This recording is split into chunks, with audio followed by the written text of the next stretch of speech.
Okay.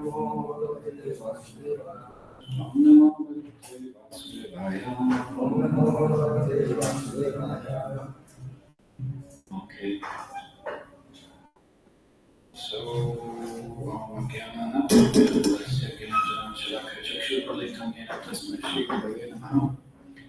Namo Vishnupadaya Krishna Vishya Bhutale Shrimad Bhaktivedanta Swami Namo Namaste Saraswati Devi Jai Devi Shesha Namo Paschatya Shri Jai Krishna Chaitanya Prabhu Nityananda Shri Advaita Shri Vasari Gaura Bhaktavinda Hare Krishna Krishna Krishna Hare Hare Hare Rama Rama Rama Hare Hare. Okay, do we remember anything from last Tuesday? Any points? We discussed about quality. We discussed about quality of good wife and a good man.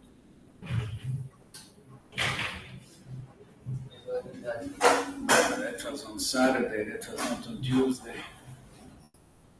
Minor detail. Tuesday, yes. Good wife refers to a good intelligence. Good wife refers to good intelligence. So we can serve Krishna. So we can serve Krishna. We also discussed. How is this now? Where is this coming from? Huh? Is that offer? Yes. We're dropping it.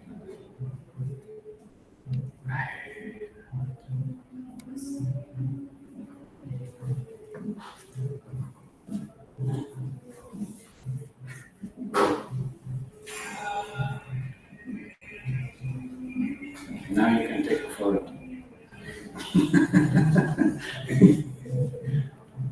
Help. Okay. Anyway, another distraction.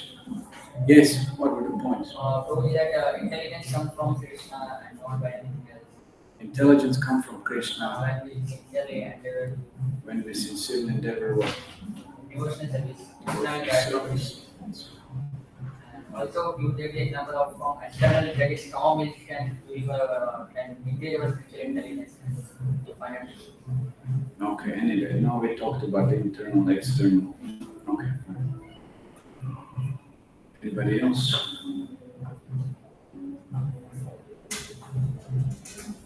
Yeah. We also talked about how old life is difficult for engaging in What is difficult? Old old life. life to engage in bhakti. Okay.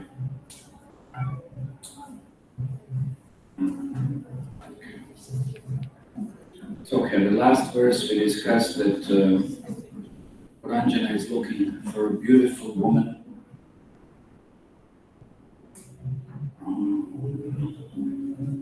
Pointing that by giving me good intelligence, she always saves me. So, one of the advantages of Grihastha life is that there is some sense of boundary. Let's put it that way. There is some sense of boundary. At least one is not as whimsical as one would be in terms of relating to many other different members of opposite gender, whichever that might be. So, when one is in the married life, then even though there might be a propensity to mix with so many others, but then somehow still there is some bondage, there is some constraint, there is some regulation, because of whatever reasons. Might be some kind of fear, might be some kind of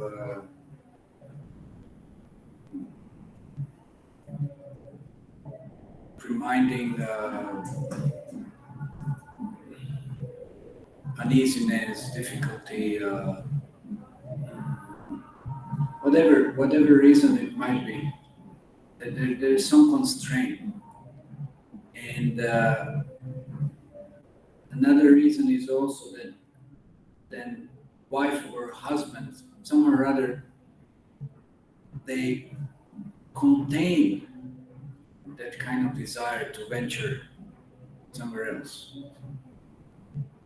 So that's what's helpful. Otherwise, if one is not restricted in such a way, because we have to remember there are always different kinds of restrictions with a reason. It's not just that everyone can just do whatever they want.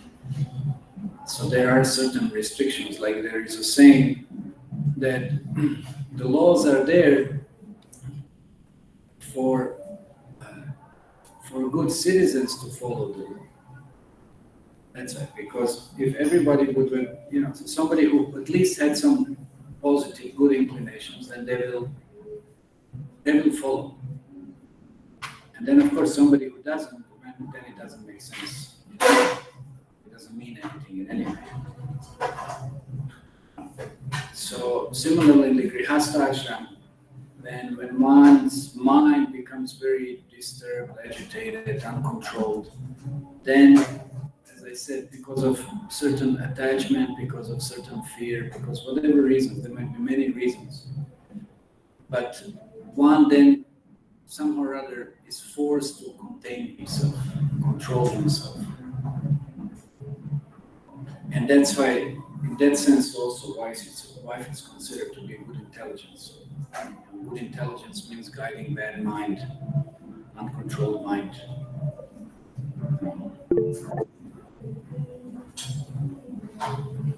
Okay, yes, somebody raised their hand.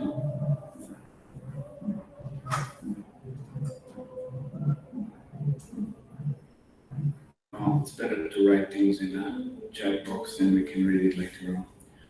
Okay, so that was Puranjana was searching after his good intelligence. That was described, Srila Prabhupada points out about Dharma Patni. Somebody who's on the basis of religious principles saves one from the sinful propensities. Okay, anyway, so let's read today's verse. It says, Rama Uchuhu Naranatha na Janina Janimas Tvatpriyayat Vyavasayati Bhutale Nirvasare Niravastare Shayanam Ashya Shatruham. Translation and purport by His Divine Grace Bhaktivedanta Swami Srila Prabhupada. All the women addressed the king, O master of the citizens, we do not know why your dear wife has taken on this sort of existence. O killer of enemies, kindly look. She is lying on the ground without bedding.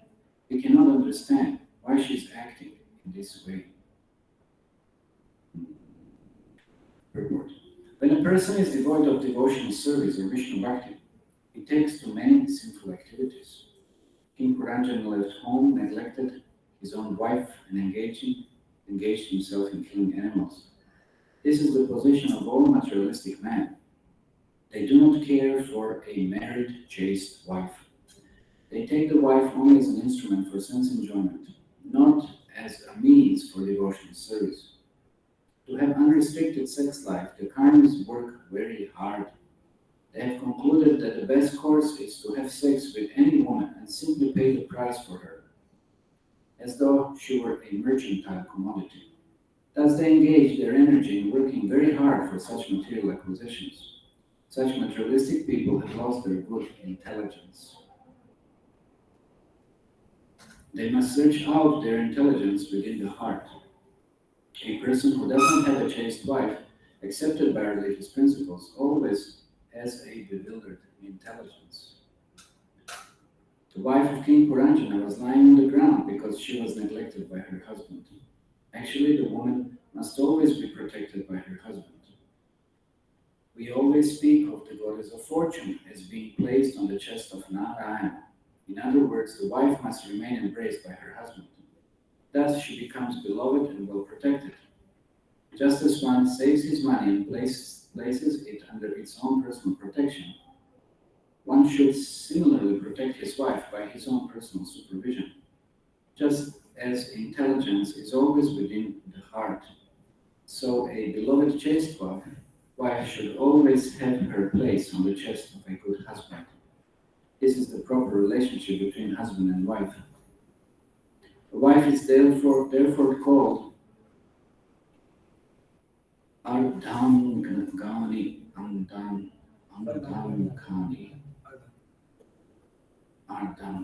okay, or half of the body.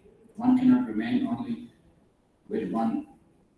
One cannot remain with only one leg,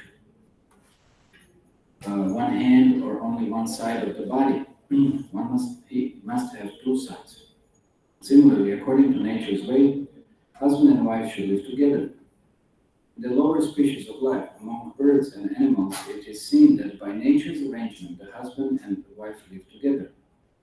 It is similarly ideal in human life for the husband and wife to live together. The home should be a place for devotional service, and the wife should be chaste and accepted by a ritualistic ceremony. In this way, one can become happy at home. Yes. Sounds encouraging and promising. But we see even at that time, King Puranjana was struggling. No? It's always a struggle.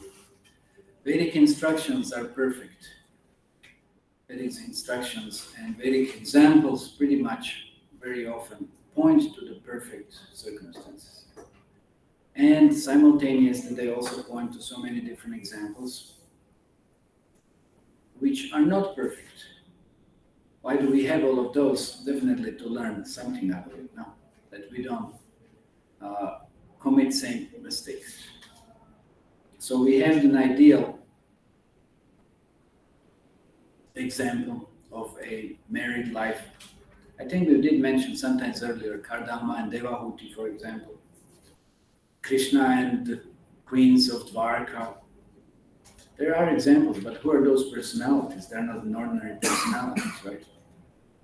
And when we hear practically of their dealings, these are transcendental, these are spiritual dealings. These are not the worldly dealings. Worldly dealings, we forget, are always contaminated with some selfish motive. And because of that, everything is disturbed. If somebody doesn't perform certain kind of duty, then another person also becomes discouraged, and it's not easy to maintain their side of the duties. That's something we discussed on Saturday. We're going to be discussing more next week. So it's always some kind of disappointment. It's always some kind of discouragement. It's not easy to maintain a perfect balance within the family life. And another reason why that is good, and why that also it's not necessarily manifesting and happening, well, because you're not meant to remain within that family life. Neither we will. So we are forced to somehow or other seek association and relationship with Krishna. Because nobody else can provide us something that is, again, ideal. Neither we can, neither anybody else. So it's a challenge. It's always a challenge. But at least if one is in a certain position according to his psychophysical propensities, then one should endeavor, one should do the best one can again to try to create a favorable circumstance for practicing spiritual life. So here is that kind of ideal position described between husband and wife, and this kind of idea of better half and another half, and this it's like all of this in one sense they're not necessary. There are many people who don't need another half or something. They're already complete in themselves, and just connect directly to Krishna. Because how many times you have to change different halves to figure out which one will fit. Just changing parts, it's kind of, okay, maybe this one, maybe that one, and it's always something missing. No, it's like so, and then you kind of settle for something or whatever goes on. But that's also, that we shouldn't have that misconception that we are only half. No. That is in the married life. That is helpful. That is there because then there is some understanding of unity, no? Some understanding of commonality, some kind of common goal, some kind of common lifestyle. It's like some one assisting another, one complementing another. So then in that sense, this is very essential. And of course, that kind of attitude should be present in any kind of relationship. So it's not just within the home.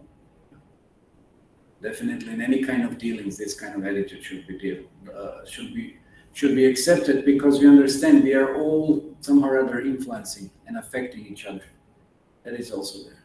So if you understand how we are all connected to Krishna and how if we disturb each other, we are also disturbing ourselves, we are disturbing Krishna. So in that sense, this kind of understanding is very essential. But again, it's not that it's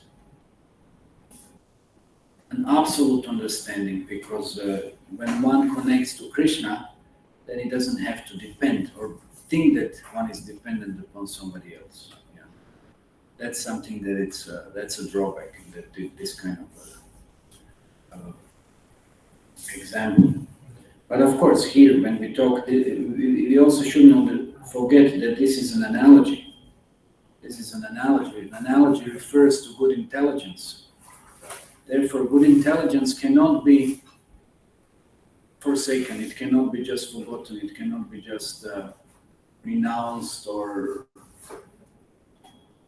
we shouldn't be thinking that it's not necessary, it doesn't exist.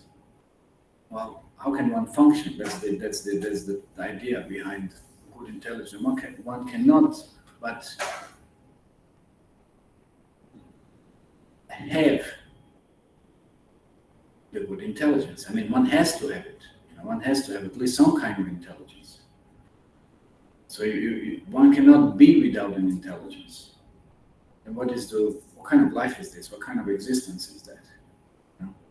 You don't have intelligence. You don't have sense of discrimination. You don't have somebody who will point towards the goal.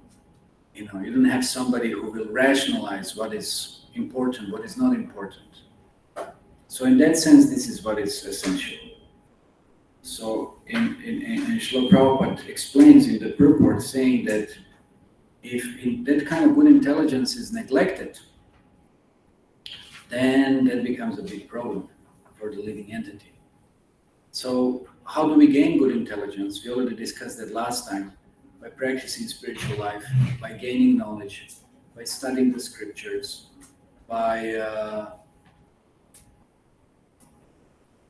again, chanting, performing any kinds of devotional service.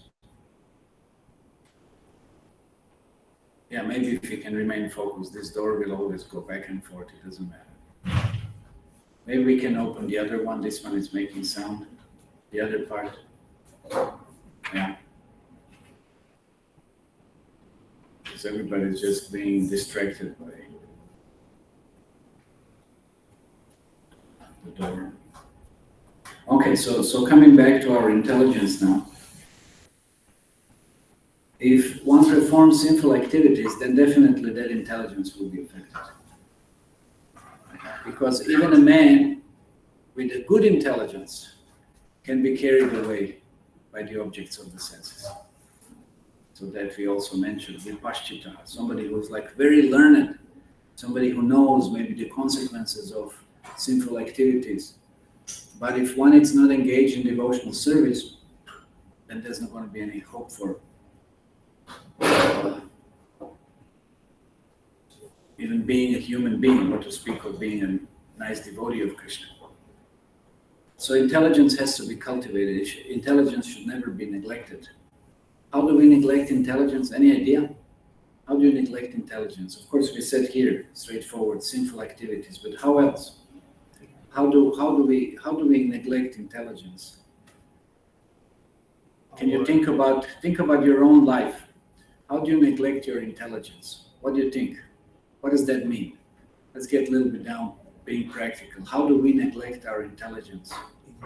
Do you have hand? Amazing, you do. Parikshit, well done. It's a mixture of the mode of passion and the mind take risks. Yes, sometimes the mode of passion takes over us, and we forget all the reason to do what the mind tells us to do. Okay, you follow the mind due to influence of the mode of passion. What else? Hold on. You ignore it. You ignore the intelligence. Yes. Most of the time we just ignore it. Yeah. Okay, what else? In the mode of passion and ignorance, we forget about. Okay, by the influence of the lower modes, intelligence becomes covered. What else? Any other examples? How do we ignore our intelligence? What means intelligence also? Of course, we did give some definitions, but something else, something more than that. No. Prabhuji, we just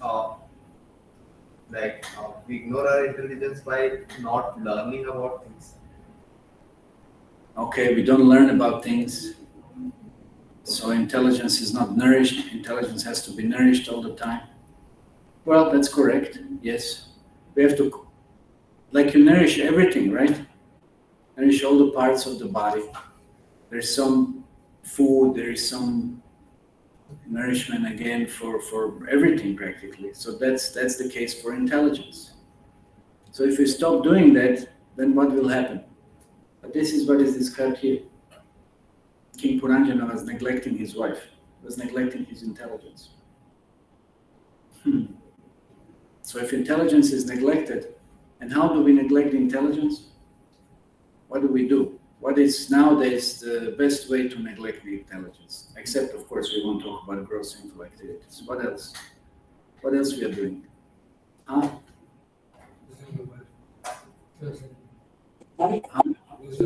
Social media, yes, correct. Because intelligence is what? Intelligence has to be exercised. You have to memorize something. How many of you know any verse from Bhagavad Gita? Huh? How many of you know at least some 1-2 verses from Bhagavad Gita? You see? Okay. How many of you memorize some Bollywood songs?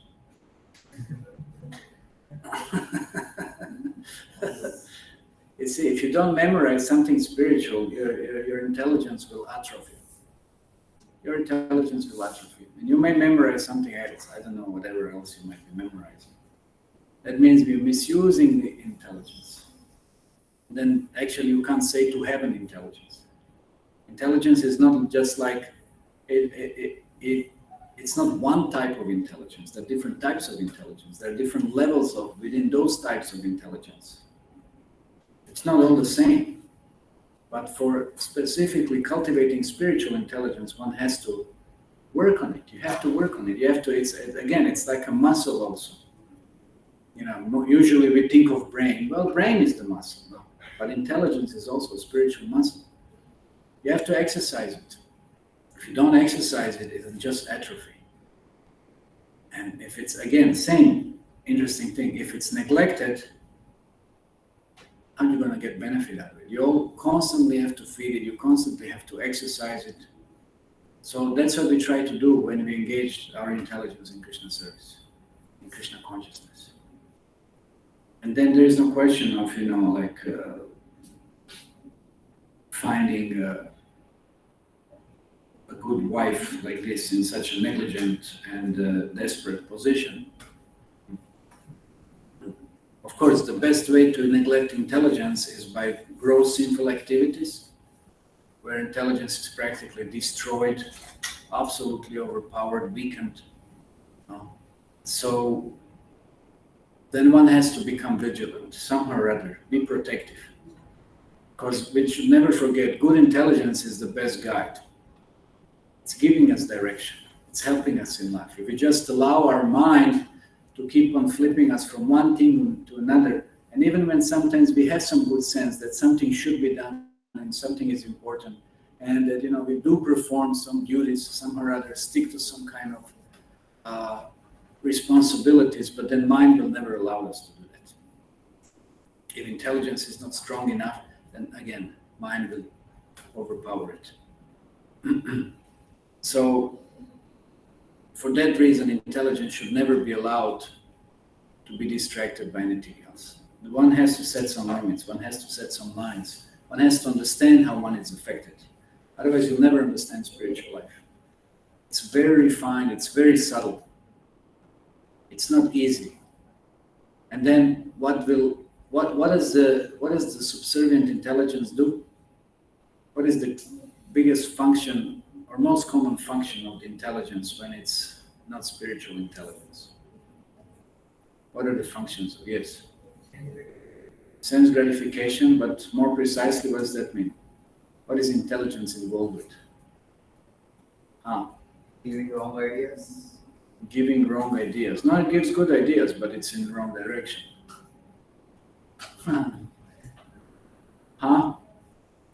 Negative thoughts. Negative thoughts, yeah, but not negative thoughts, that would come from the mind.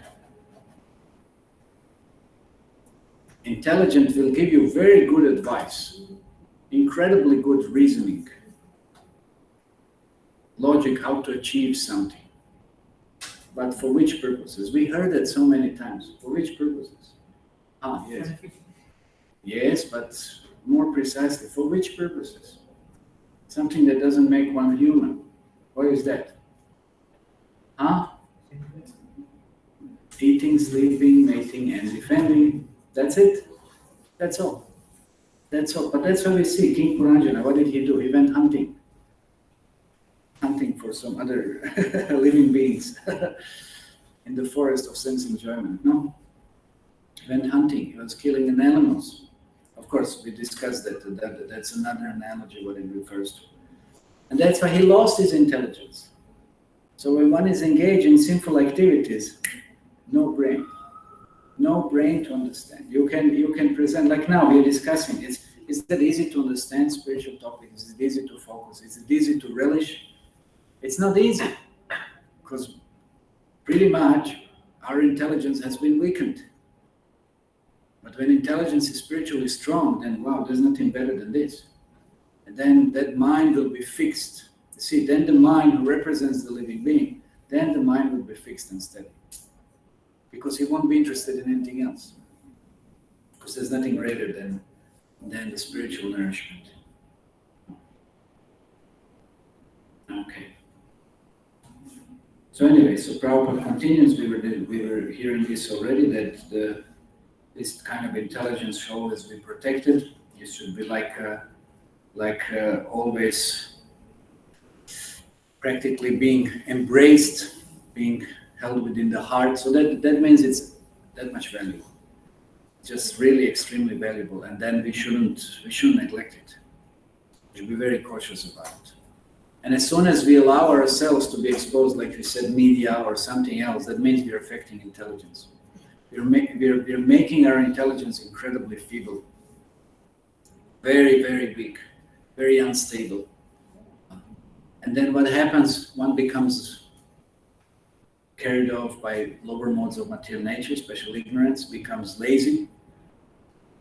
Everything at ease. But is the life like this? No, it's not. We'll be forced. We'll be forced to work hard. And said here, also one wants to have any kind of gratification, and one has to work hard. One has to work extremely hard. As the Prabhupada was saying, the karmis work very hard. They wanted unrestricted sex life. Okay, you get some gratification, but then yes, you will have to work hard. You'll have to pay the price, an enormous price. And the price also for the sinful reactions that come. That's pretty heavy, when one gets some kind of disease or whatever else. Dealing with that incredible price. In so many different sense. Whether it be financial or whether it be in terms of health or disturbance, any kind of suffering, disappointment. So therefore intelligence should be valued very much.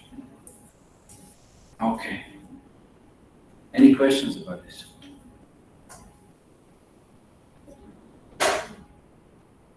Is that clear? Good intelligence represented by good wife. Okay. Then we'll read another one. Let's see here what happens next to King Puranja. The great sage Narada continued, "My dear King Vajjanabharhi, as soon as King Puranjana saw his queen lying on the ground, appearing like mendicant, he immediately became bewildered." Report. In this verse, the word avadhutam is especially significant, for it refers to a mendicant who does not take care of his body. Since the queen was lying on the ground without bedding and proper dress, King Puranjana became very much aggrieved. In other words, he repented that he had neglected his intelligence and had engaged himself in the forest on killing animals. In other words, when one's good intelligence is separated or neglected, he fully engages in sinful activities. Due to neglecting one's good intelligence or Krishna consciousness, one becomes bewildered and engages in sinful activities. On realizing this, a man becomes repentant. Such repentance is described by Narottam Das Thakur. Hari Hari Virfale Janama Gonainu Manushya Janama Payam Radha Krishna Navajiya Janya Shunya Vishakainu. Narottam Das Thakur herein says that he repents for having spoiled his human life and knowingly drunk poison. By not being Krishna conscious, one willingly drinks the poison of material life. The purport is that one certainly becomes addicted to sinful activities when he becomes devoid of his good chaste wife, or when he has lost his good sense and does not take to Krishna consciousness. So, to some extent, we all have been drinking the poison. I've been drinking the poison, and there's a lot of effect of that poison. It's not easy. Once you drink the poison, it's not that you can just wash it away very easily, no? A lot of effects. What is poison? Poison means toxic, no? Toxic intoxication, any kind of intoxication. So it can be subtle, it can be gross, it can be any kind of bewilderment like as such. So it's all toxic, it's very poisonous. And it's not easy to pull those poisons out. They go very deep. They spread their roots, like sometimes trees, they have very, very deep roots. Very deep. It's not easy even to find where those roots are. Sometimes larger than the upper part of the tree, as the branches extend. So roots can go very, very deep, very, very widespread. So those poisons also in the body, if anybody knows something about Ayurveda, Panchakarma, they do all kinds of treatments. They try to remove all these different toxins in your body that cause you having so many different health issues. So many difficulties happen because there's so many toxins within your body which are not flushed out. They're just present there. And they also, because they're there, they're also like magnets. They attract so many other impurities and they keep on, expanding, multiplying. So therefore, it's a very rigorous treatment to get all of those toxins out as much as possible. And that's the sole purpose of the body. Body has to reject all the toxins. But what we are doing in this age, what we are doing in Kali Yuga, what is the most fashionable thing? Bring in more poisons. We think getting poisons, that's the life. Everything is poison. Whole allopathy, all the medical treatments based on poisons. Just get in the poisons. Use this poison against that poison. That's going to resolve the whatever situation is. No, it's not necessary. Maybe temporarily, but not permanently. So many different kinds of poisons. Of course, that's on the gross level. What we eat, how is that infested with the poisons, with the toxics? So many pesticides and so many different things. What about air? Luckily now it's a rainy season. Somehow it's some fresh air we're getting from the ocean. No. Everything is polluted. So many different kinds of toxins. And then, of course, the worst ones are those which are of the subtle nature. Being intoxicated by Janmaishvara Shuddha Shri Edamanam Jana Puman. Yeah, like Queen Kunti would say, intoxicated by beauty, good parentage, wealth, yeah, education. People are having so many different kinds of intoxications. And then for sake of spiritual life, unless one purifies all of those, it's almost impossible then to practice spiritual practice. So one has to get rid of this. That's all pure. That's all a cleaning process, purifying process, part of that purifying process. So we have been drinking that poison for lifetimes and lifetimes and lifetimes. Just we can't even imagine how, like when somebody smokes, when you show these people the X-ray of their lungs, they wouldn't believe how clogged their lungs are, how they're covered with so many, layers of that tar or whatever goes in, and it's like how practically blocked it is, everything, it's so difficult to accept it. So in a similar way, we don't even understand how our mind, how our intelligence, it's covered. It's completely bound by so many different kinds of intoxications. And this is what enables us then when we wonder why we can't practice spiritual life, why we don't have attraction towards spiritual life, why we are not so enthusiastic about spiritual life, why we don't have taste. It's all the poisons. That's all. If we're just drinking poisons, all of those poisons of sense gratification, subtle growth, sex life, so many different kinds of intoxications. And that's why when our intelligence just doesn't work. It's completely hampered, absolutely disabled. Absolutely disabled. Even whatever left might be there. Because it's just impossible. Just even sometimes, you want to do something, but you're incapable. It's just beyond your power. It's just beyond your ability. So all these poisons have to be removed. Like sometimes in the West, you have a lot of snow that falls. And everything, just the whole house, everything becomes covered. Streets become covered. You can't move anywhere. You have to remove all that snow. If you want to go anywhere, you really have to work hard. You have to somewhere or other remove. Otherwise you can't. You're just blocked. So spiritually, we are completely covered by lust, anger, greed, madness, envy, so many different kinds of toxics. We have to keep on removing this. Otherwise we'll move nowhere. And we just kind of, even if you want, sometimes there is some inclination, there is some cry for Krishna. For some, maybe not directly even for Krishna, maybe at least for some help, some understanding that whatever position we might be in, that it's not really beneficial position. It's not position which is making us happy. But even then we can't do anything. Sometimes people do wake up, well, whatever my position is, it's not at all desirable position, but they can't do anything. They can't do anything. So what is the solution then? What is the only hope? The only hope is if by Krishna's mercy, by our crying at least, our desire, Krishna may send some devotee. Then maybe the devotee can pull us out. Otherwise there is no hope. Then really there is no hope.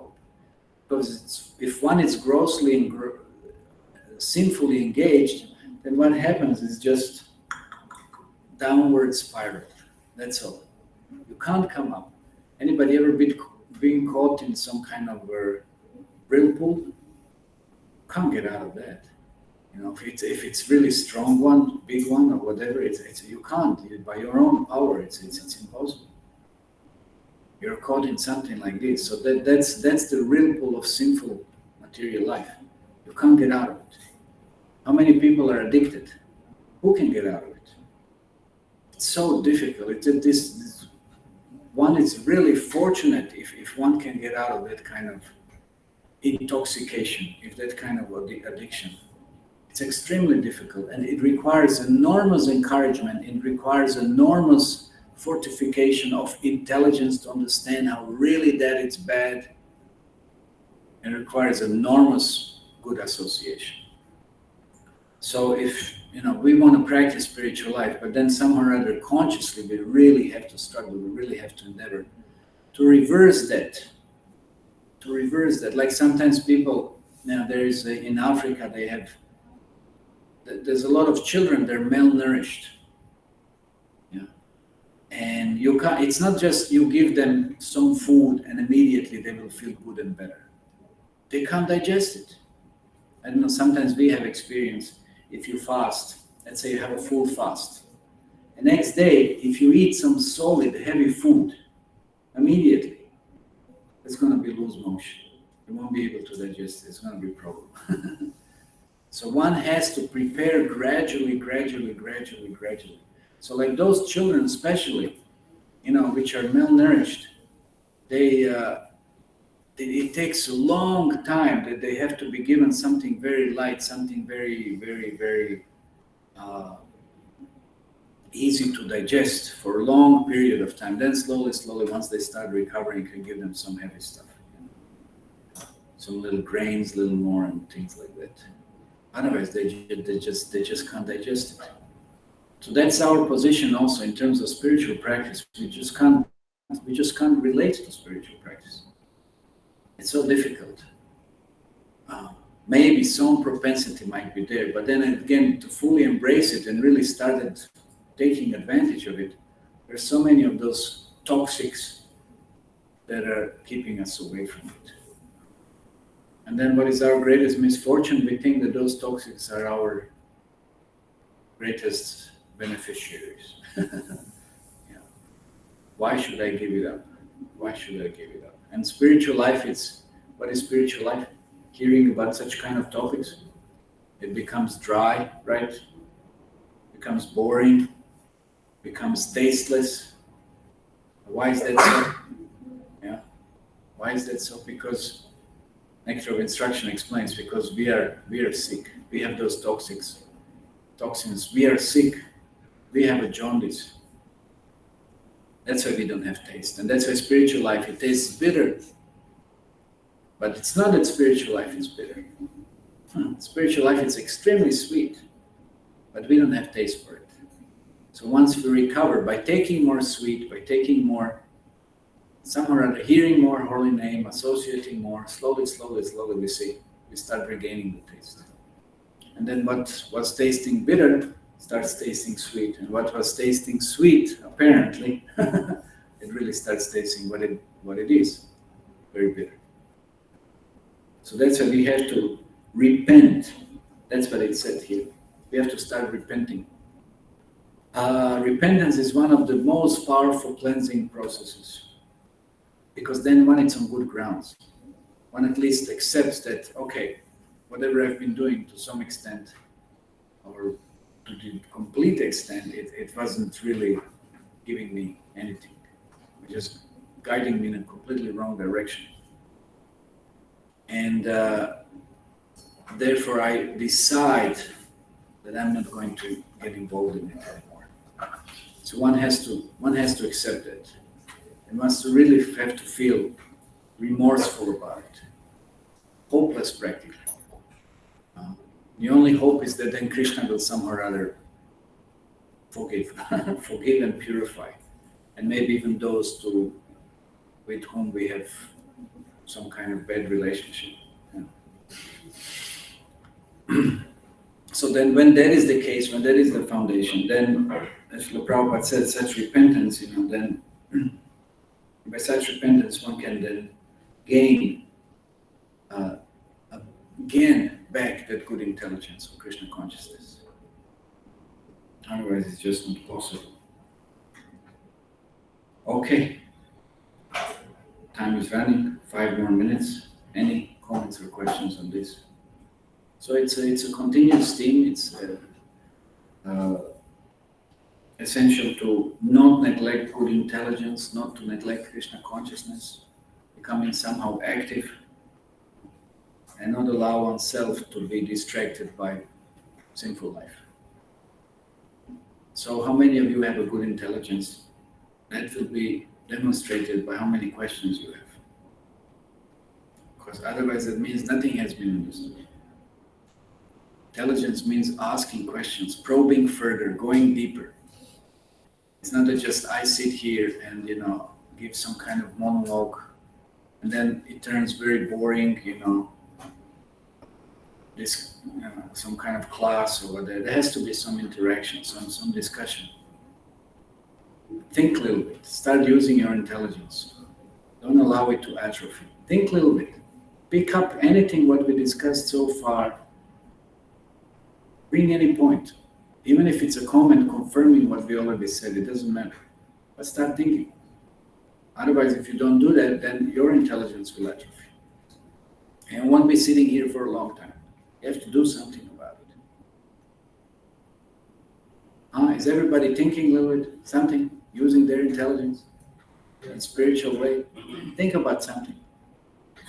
The best exercise, it's what I should have done in the beginning of the class, is that everybody should think of one question. Then you really start to be attentive. Okay, what are we discussing today? And I have to ask something in relationship to that. That's exercise for intelligence. If you don't do that, then it's going to be difficult. Then your intelligence will again distracted by the mind and go all over the universe, but not being here hearing Srimad Bhagavatam. Okay, please think a little bit. You have a few more minutes. Think about something that is, because we all went through all this, like we said, losing good intelligence. So how to get it back? Okay. Prabhuji, what do you define by Adbhuta? It's mentioned in the verse. What is defined by Adbhuta mentioned in the verse? It's already defined. No, so Prabhupada defined it. Mendicant who doesn't take care of his body. Adbhuta. No, you're reading purport. Why are you asking this question? It's not mentioned in detail. You want in detail. Adbhuta is somebody who doesn't behave like any ordinary person. It's completely like outwardly person, not being bound by any social restrictions or any, common dealings or anything inside. It's just completely aloof, absolutely aloof in his own world of his own mind and intelligence. It doesn't fit into the society. That's another Adbhuta. Okay? It doesn't behave if everybody's, or kind of in any way expected to behave. Okay. Yeah, I said, please, it would be better if somebody writes the question in the chat box. Hare Krishna, Adbhuta, Prabhuji. Prabhuji, what the mind even sometimes comes over intelligence when there is a presence of sense object. So Yes. what can we do? What can we do to gain back our control from the mind? Because it's really strong. We should always take precautions. Like it's always said, precaution is better than cure. So we already know when certain sense objects might agitate the mind and agitate intelligence. So we have to first of all desire that we don't expose ourselves, or we don't invoke any kind of distracting sense object to take away our intelligence. So that's the first thing to be done. Later on, it's more difficult when these things happen. And what to do then? Then what can you do then? Becomes difficult. So one should first of all have that kind of desire. And it's very interesting, if one doesn't have desire to agitate the opposite, gender, whatever, in any way, subtle or what to speak of gross, then Krishna is helping. Krishna is putting you then in such kind of situation when that doesn't become the case. But if you keep on meditating, and then definitely you're invoking all those kind of circumstances. So first of all, one should stop desiring, using our good intelligence, to be involved with the object of the senses. Then we won't be even put in a place where one is tested, whether that is the case or not. Okay? Thank you, Prabhu. Hare Krishna. Yeah. Yes.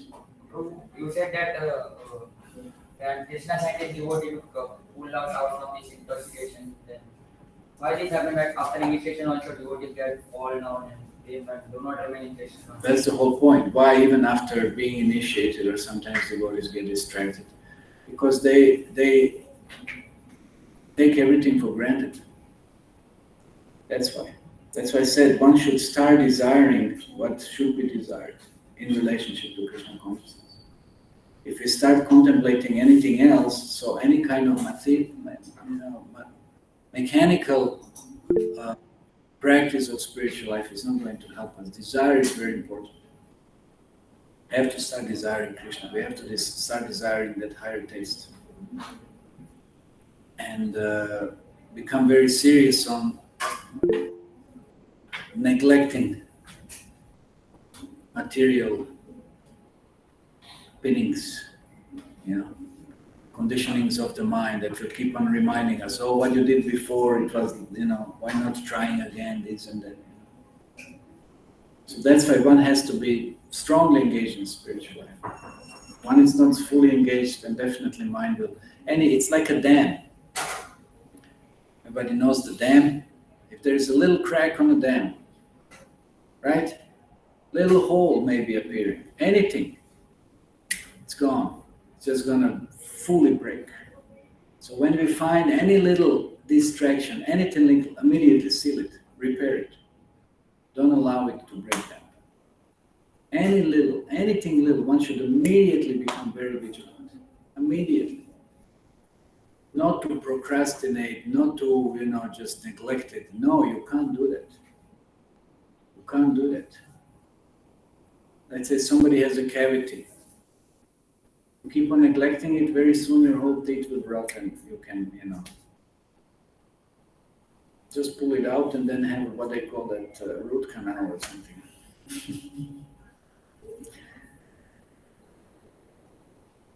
Disease, death, and fire. Chanakya Pandit said you can never neglect. Any kind of appearance of Maya, from spiritual point of view, you should never neglect. It will just keep on increasing. All of those will keep on increasing. So one should immediately use good intelligence. As soon as you detect the good intelligence, discrimination. As soon as you detect something, immediately act upon it. If it's something bad, mind it's inspiring bad thoughts, desires, whatever, immediately use intelligence, cut that mind. Cut that mind, engage it in spiritual life. Engage it in devotional service. Give him some strong kirtan, engage him in strong kirtan. Scream the holy names. Whatever it is, get in good association. Open your mind. Seek for some good advice. Immediately one should do that. If one keeps on neglecting, there's no hope. And just again, as I said, one will be caught in that whirlpool, just sinking lower and lower. So one should fortify intelligence, and as soon as anything is detected, immediately act upon it. Is that okay? Anything else? Wait a second. Anybody here having some questions, something? Anybody wanting to share any experience? Hare Krishna, Baba. So how intelligence should be cultivated? How to cultivate the intelligence? Intelligence is cultivated by knowledge. That's why we read Shastra. And intelligence is cultivated by hearing. That's why we hear these kind of classes, discourses. That's how we cultivate intelligence.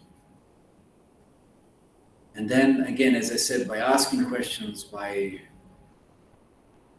having some interactive discussions, that's how intelligence is cultivated. Otherwise, again, it will just atrophy. Okay, anyway, 9 o'clock, so we'll stop.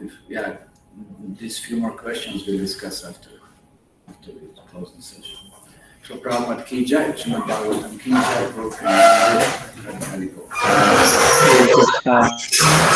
Krishna, thank you very much, Prabhuji.